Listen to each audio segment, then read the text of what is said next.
About 8 months ago, I had the privilege of attending the Unitarian Universalist Association's General Assembly in Columbus, Ohio. And I was excited about this one. As a religious studies major, I knew how seemingly intractable the issue of Israel-Palestine was. And the resolution was up for debate. Whether the UUA should divest from companies that profit from the human rights abuses suffered by the Palestinian people. Now, a month after this assembly, I'd be traveling to Israel with a peace delegation to get a better understanding of the conflict. So I was very eager to see how a progressive, spiritually diverse community talked about such a hot-button issue. The resolution argued that the state of Israel had been illegally occupying and colonizing Palestinian land for almost 50 years. They'd been using certain companies to systematically oppress the native population, and it was time for us to publicly divest. And as a peace-loving liberal community, we'd have no problem discussing this, right? Well, the controversy started immediately. At the opening ceremony, a prominent rabbi took the stage to denounce the resolution, urging all us delegates to vote no. In what was supposed to be a welcoming speech to the assembly, he claimed that the divestment movement was a slap in the face to American Jews. The tension in the room was palpable.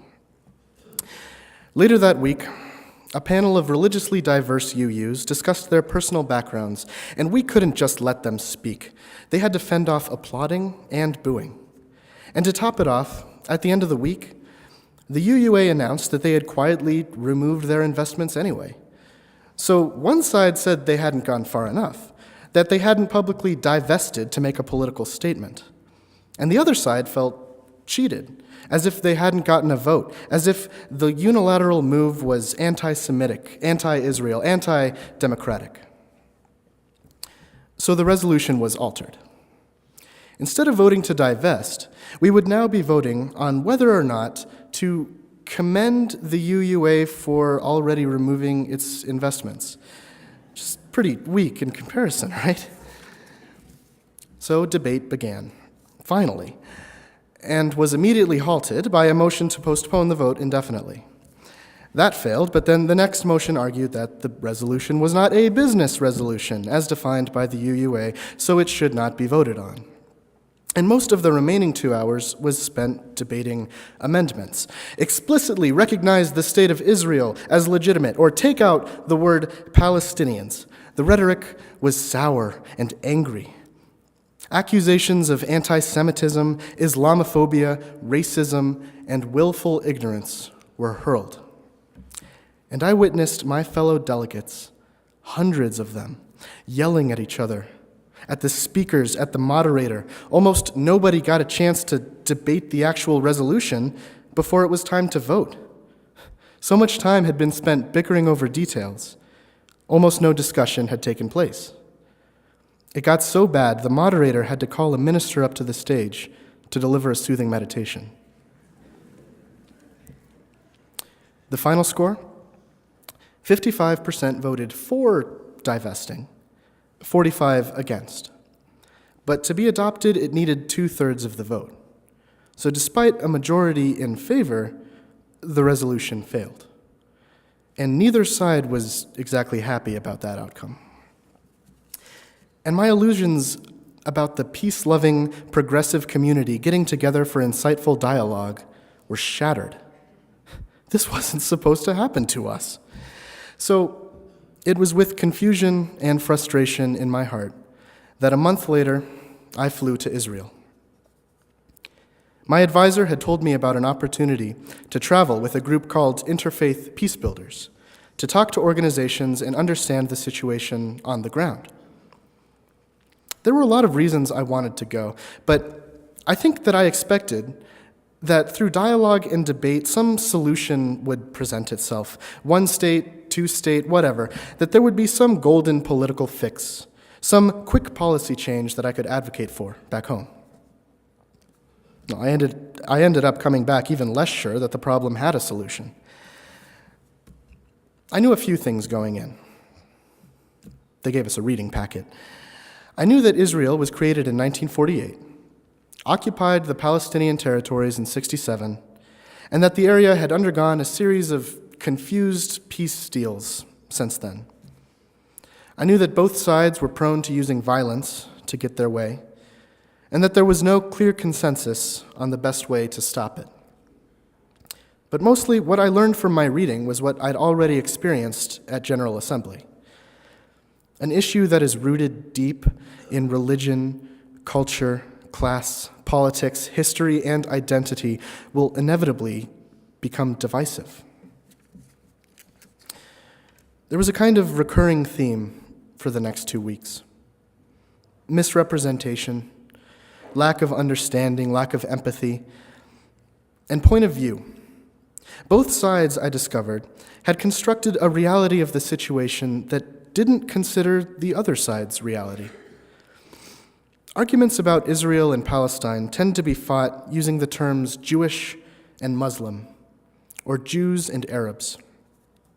Taking a side on the matter means, in the eyes of some, adopting anti-Semitism, Islamophobia, or racism. If you bring up the legitimate need of the Jewish community for a secure homeland in the wake of atrocities, you might be accused of supporting genocide and oppression.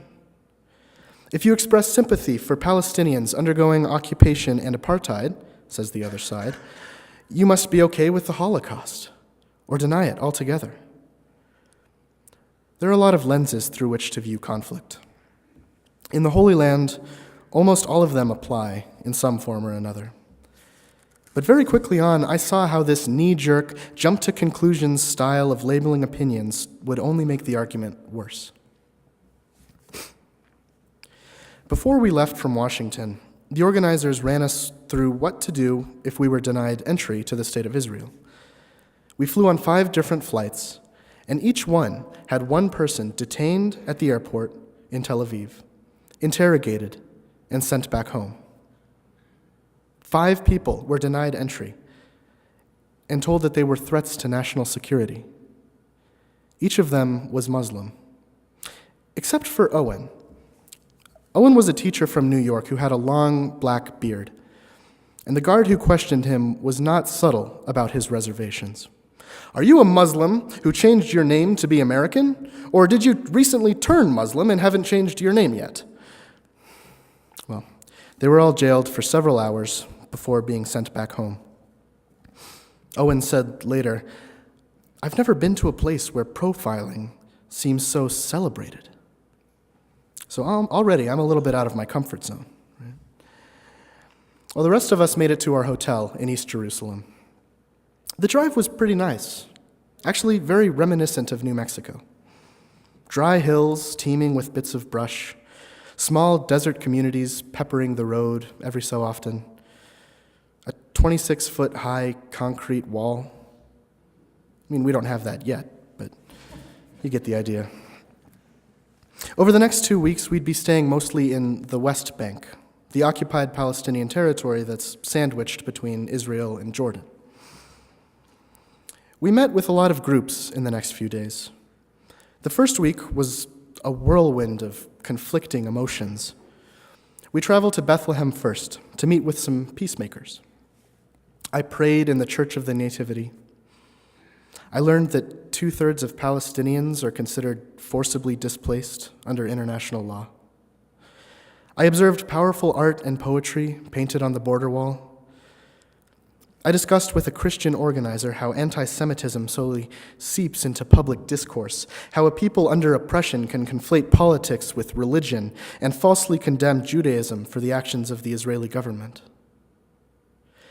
In Jerusalem, I went to the Wailing Wall and to Golgotha, praying, learning, and observing. I also visited a shop in the Old City that sold trinkets with "Free Palestine" and "End the Occupation" stamped on them, standing poignantly under a proudly waving Israeli flag. So at first, I tried to split my experience into 2.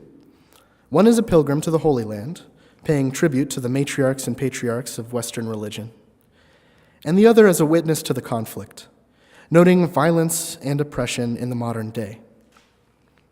But as time went on, the more I listened and read and observed, the more the conflict took the spotlight, the more the holy sites seemed like a distraction from reality.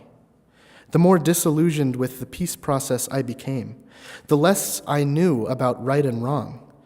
I fell victim to the same jaded, knee-jerk anger that I saw at General Assembly. I listened to an Israeli woman tell me the story of the rage she experienced at a mosque in Beersheba, where she had been condemned for her race and her religion. So she moved to a settlement, taking advantage of the government benefits, and lived in fear of leaving that settlement, an oasis in a desert of hatred, she told me. That was her reality. But I saw a different reality in a popular shisha lounge in the refugee camp, Dheisheh, where I met two young men named Omar and Saeed. Saeed had just returned from Italy. About a year prior, his younger brother had been shot in the knee by an Israeli soldier. The medical treatment in Israel did more harm than good, so through a series of covert donations, secret messages, and miracles, they managed to fly him to Europe, where he spent 5 months recovering. I have no hatred toward anybody, Saeed told me. I only want to return to the home of my family. Jewish neighbors, fine by me. I want out of this camp. He, too, felt trapped in his community. I talked to an Israeli cab driver in Jerusalem who warned me about the hotel I was staying in. Everybody I talk to who stays in your hotel is disappointed, he says. The food, the beds, the service, it does not represent Israel. It does not represent Jerusalem. He seemed to think that the west side of Jerusalem, the Israeli side, had their act together a little bit better. That's where most tourists go, he says. He very much wanted me to get a picture of his Israel, his reality. He truly cared that I left with a good impression. Later on, we went to Nabi Saleh, a small town in the West Bank widely known for its activism. The Tamimi family runs the place and hosted our overnight stay. The village stands across the valley from an Israeli settlement. Nawal Tamimi took us on a hike to the hill overlooking the settlement and pointed to a long white building with a red roof. You see that? She says, that's a swimming pool. There are times we go without running water for 4 or 5 days at a time, and we can hear the kids splashing around in that swimming pool. Different realities. Near the end of my time in Palestine, I posted a few of these stories on Facebook. And I got a few negative, argumentative responses in my inbox. One person in particular, a friend of a friend who lives in Israel, made a lot of assumptions from the stories I told. She opened her message like this: when you have a narrative already in place, you will always find and see things that continue to support that narrative. Fair enough. She followed that with this question: since the only place in your narrative for Israel is as an evil, aggressive occupier, what do you suggest happens to the Jews who live here? Should we be murdered, exiled, destroyed? Wow. No. But it made me think about the ways we view people who disagree with us. I didn't question Israel's right to exist. I didn't mention its Jewish citizens at all. Those weren't the issue. My opinions were inferred, then dismantled, then decimated. I was vilified for demanding action that I would never agree with. So I responded. I opposed settlements, I opposed occupation, I opposed oppression, but of course I didn't believe that anybody should be destroyed or exiled or murdered. Not Jews, not Palestinians. I didn't think telling these stories implied that I did, but I was happy to dispel that notion once and for all. My new friend seemed surprised, and we launched into a better discussion, ironing out our specific views on political issues. Once we agreed not to jump to conclusions and to listen respectfully, we could start talking about the facts. It was ultimately an enriching conversation. But it started off angrily, defensively. It started from misunderstanding. And if she hadn't said anything, both of us would have been none the wiser. Underneath the peace that everyone wants, this issue is rooted deep. It's tied to religion, race, and identity. I learned that at General Assembly, and I'm still learning it today. And as with any such issue, the dialogue, the way we approach talking about it, is so important and so difficult to get right. How do we talk about oppression? How do we acknowledge societal issues that are so inciting? How can we avoid letting personal ties interfere with common ground? How do we affirm the worth and dignity of everyone? Before we left, I saw myself lashing out, getting frustrated, getting confused, not seeing that the big picture isn't about a simple solution. And I've seen that attitude over and over since I've gotten back. But it turns out that simple solutions are in short supply.